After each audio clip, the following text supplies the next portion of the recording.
জয় শ্রীকৃষ্ণ। রাধে রাধে। আশা করব ভক্তরা মাতাজিরা আপনারা সবাই ভালো আছেন। আমি সনাতন ধর্মের প্রচারক কৃষ্ণের দাস সুজিত প্রভু আজ আপনাদের সামনে উপস্থিত হয়েছি যে আগামী 11 এপ্রিল রবিবার ভগবান নৃসিংহদেবের ব্রত।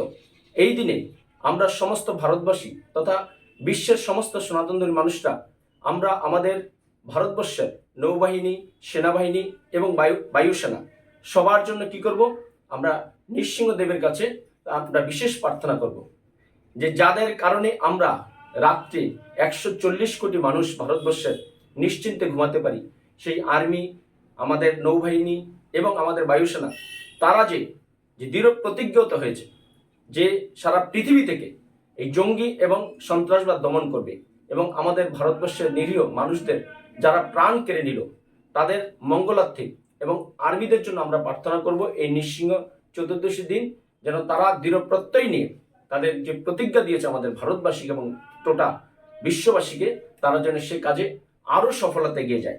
কিছু কিছু সফলতা পাচ্ছে, তার জন্য আমরা ভগবান শ্রীকৃষ্ণ এবং নৃসিংহদেবের কাছে প্রার্থনা করব আমাদের আর্মিরা যেন সুরক্ষিত থাকে, তাদের পরিবার পরিজনরা যাতে নিশ্চিন্তে থাকে, যে দেশবাসীকে রক্ষার জন্য যারা রাত দিন অক্লান্ত পরিশ্রম করে আমাদেরকে সুরক্ষিত রাখছে। এই নৃসিংহ চতুর্দশীতে আমরা রবিবার 11 এপ্রিল ভগবানের কাছে প্রার্থনা করব।